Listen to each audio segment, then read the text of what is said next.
initiated a system of archdeacons throughout the diocese to work with you over the various regional areas. Yeah, when I arrived in the diocese, there was one archdeacon in the Synod Office, and that was fine as far as it went. I had some changes to make there, but I discovered that if I was to keep in touch with the whole diocese in any real sense, then I needed help. And so in fact, Denise reminded me I was burning out because I was trying to do everything all the time. And burnout is a sign of, like a treadmill. The faster you go, the faster the wheel turns, and you still don't get anywhere. So that's when, with the discussion in the diocesan council, I decided to have 4 new archdeacons and appoint a new executive assistant. I didn't call him archdeacon at first, in the Synod Office. So I had 4 archdeacons: Bill Stevens, Jack Major, Ian Grant, and who was the last one? Goodness, I've forgotten. You had good relations with all of those men, and in any organization there are personnel issues, and you've talked about your good relations with them. There was, for instance, a regular group that played badminton together. Yeah, that was good. The clergy used to meet, I forget what morning, early in the morning, sometimes at St. Philip's, often in this very room when it was different format. And we'd play for a couple of hours, and then we'd go, both St. Philip's and here had showers downstairs. We'd go and shower and off we'd go to work. That went on for a long time, and we had some fantastic games. And we'd only have about half a dozen of us. It wasn't that many. You're remembered as a fierce competitor. Oh, I am, yeah. I play to win. There's no point in playing to lose. You might as well not play. It didn't mean I wanted to cheat to win, but I wanted to win. And I tried hard, and if someone beat me, that's because they'd beat me, not because I'd given anybody a game. So that was the way it was. When that faded, I moved on to squash with Andrew Pike, and he's a killer. He's more competitive than I am, and we both fought like, I was going to say like alley cats, but we had some fantastic games, and became very, very close friends in the process. So those were good times, but there were also difficult times. There were, in some cases, just a simple conflict of personalities, but in other cases, you were required to take disciplinary action. Surprisingly, very little. I mean, there was some conflict of personalities, and I only ever fired one person from the Synod Office. I hinted fairly strongly that a couple would be happier elsewhere, and they left. But it was a case of a different style. My predecessor had a different way of being the bishop of a diocese, and I had no problems with that, except that I couldn't function in that way. So I wanted to be more hands-on. I wanted to know what was going on. I wasn't prepared to let other people manage the diocese and then tell me about it. I wanted to know as it was moving along. So there was some conflict in that sense. I can't think of any disciplinary actions that I had to take. Sometimes I had to reprimand a little bit and say that, that behavior is not acceptable, but that was very rare. I was very fortunate at a time when some other churches were going through some very difficult times with sexual abuse by clergy. I didn't have to face that at all. I was blessed in that way. You never had to deal with sexual abuse in either of the dioceses? No, I cannot recall an event when I had to deal with that kind of problem. Back to hobbies. You've put away your squash racket for now, but for good, I promise you. But another hobby you had at one time, you were an excellent craft beer maker. Do you still brew? No, I wasn't very good at it either. People were polite, but my wine, I did serve it once in Prince Rupert. I gave the cathedral some wine for Easter, and I'm told it shriveled up people's mouths so much that they didn't come back till Christmas. It was a little hobby that I had. It didn't go very far. We had to because I'd made it. Denise wouldn't say no, she didn't like it, although her taste for wine wasn't very strong after I'd been making it. That was just a hobby. You've never been afraid to take on controversial issues to make your feelings known, and occasionally there's been a reaction to that. There was a period shortly after your arrival here, an environmental question that seemed to upset some of the members of what was then called the Bishopsmen. Mm-hmm. Yes, the Bishopsmen were a group of men who supported the bishop's discretionary fund, essentially, founded by Archbishop Gower. Mostly businessmen, and when I came here, I met them, very fine men, but they were very concerned about their businesses and the threat of environmental issues, and not least the threat of Aboriginal issues. And it came to a head when one of the companies represented in the Bishopsmen was developing an area and came across an Aboriginal graveyard and started to plough it under. And I protested because I said, if it had been an Anglican churchyard, you would never ever have done that. Well, that upset a lot of people because in fact, I was told I should get used to this is my tribe now, not the Niska. We had a few harsh words to say to one another. But as with badminton, you played to win. Well, I wasn't trying to win. I just was not prepared to allow that you could say, well, because they're New Westminster businessmen, it's fine. It was damaging to some sacred sites, and I don't think that's just for anybody. So Bishopsmen started to change in style. At first it was men only, and every time we suggested we introduce women to it, that was rejected. So I suggested on one occasion that every man invite his wife to join at my expense. I would pay the wife's meal. So they all turned up with their wives, and the wives loved it. And from then on, the wives came every year.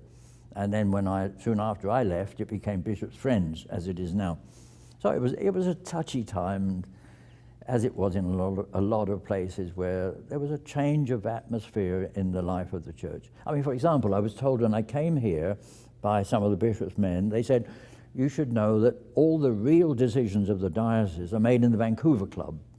Well, of course, that rattles me, that idea, because I believe Bishop in Synod makes the decisions and not any other group, in any other place, Vancouver Club or Salvation Army Hostel, it doesn't make any difference.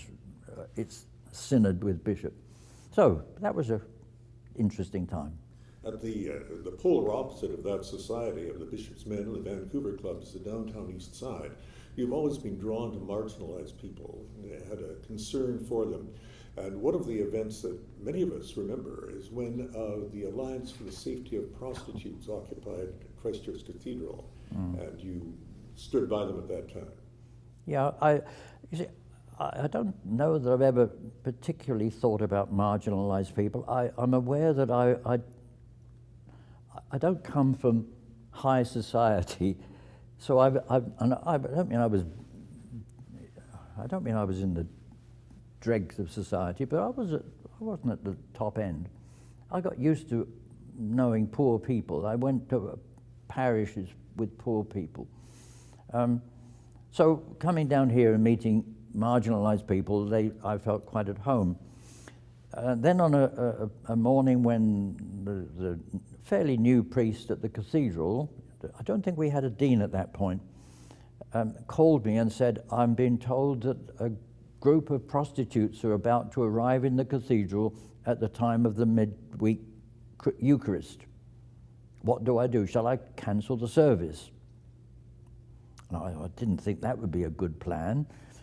Shut people out because they want to go to church seems a bit odd. So I said, well, no, I'll come and preside and we'll see what happens. And when I got there, the CTV and CBC cameras were all waiting for us.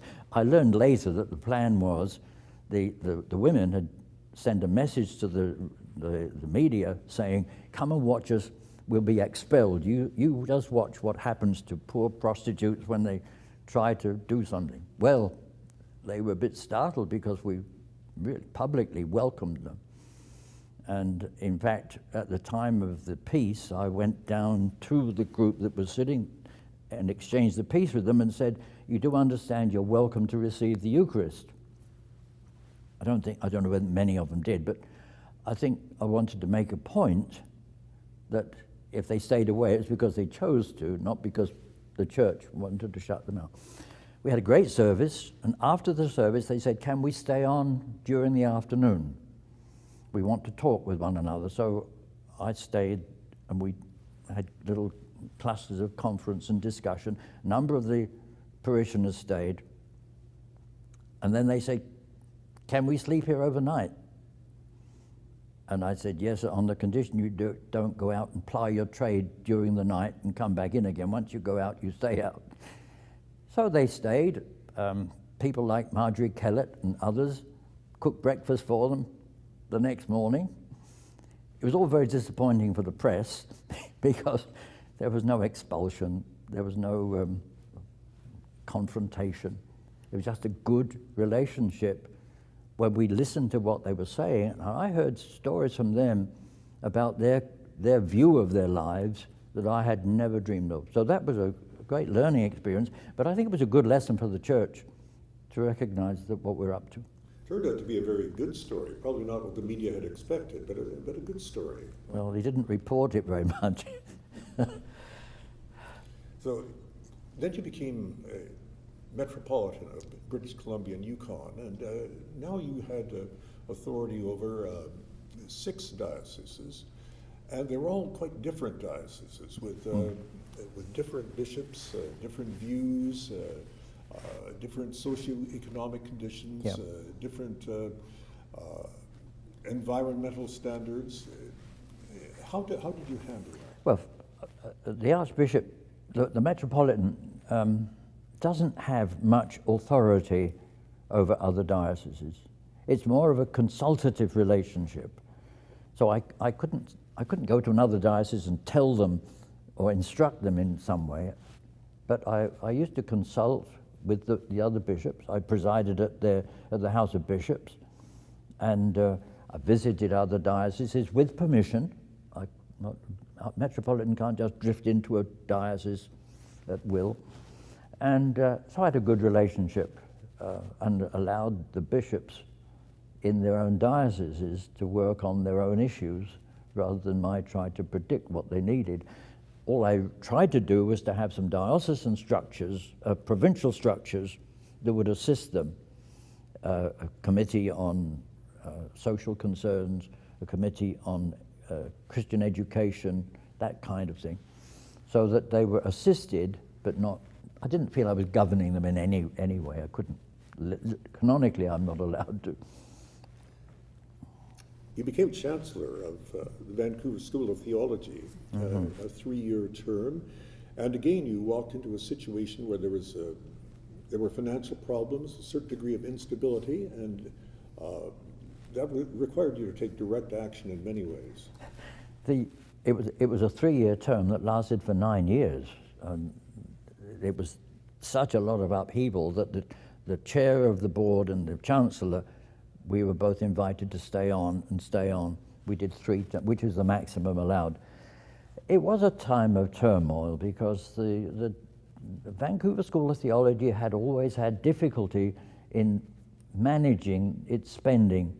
It constantly spent more than it had, and so it was always struggling to get on top of its finances, and eventually had to decide to do something fairly dramatic to redevelop one building so that it could be focused in another building, the Iona building. And it did that for a time, and of course since then it's changed again. Its format is quite different now. But it was a time of turmoil. I sort of drifted through it. I attended lots of meetings and spoke occasionally, but it was a lot of interesting times and a lot of first-class people. Conrad Gelke, for example, did an incredible amount of work in helping the redevelopment of that property. Worked endlessly to achieve that. So I was part of it, and I enjoyed being part of it. You had concern for the Aboriginal students who were there, and you were able to introduce some of the First Nations spirituality into their curriculum. Yes, that was again a professor of VST went up into the NAS, I believe it was, and started to listen to the way people learn and to get some idea of, if we're going to teach First Nations people theology and history and all the other things, how do we do it in their terms? And having discovered that, came back to VST and said, we've got to do something different, and we've got to be much more involved in the use of language rather than the use of writing to help people learn. And so they introduced the traditional methods of teaching and learning from the First Nations culture, and developed the consortium of First Nations studies, and began to develop and attracted people from all over Canada to come and learn and do a full Master of Theology, what's it called, Master of Divinity, just as good as anyone else's. It wasn't a second-class degree, it was a good degree in theology, but taught and understood in the way of the First Nations people. And it was, I think, a great success. Is a great success. I think it was also during this period that there was a renewal of the vocational diaconate. Yes. It came about after a Lambeth conference when it was decided to re-examine the diaconate as a genuine form of ministry and not a prelude to priesthood.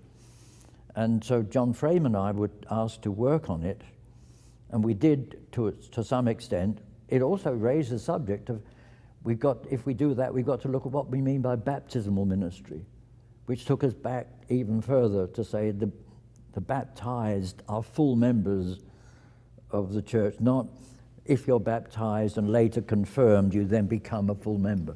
So that was an interesting time. But then we developed here the diaconate as a permanent. We never called it permanent diaconate because God may call someone to be a priest. But it was recognized as, I'm called to be a deacon, and at the moment I'm not called to be a priest.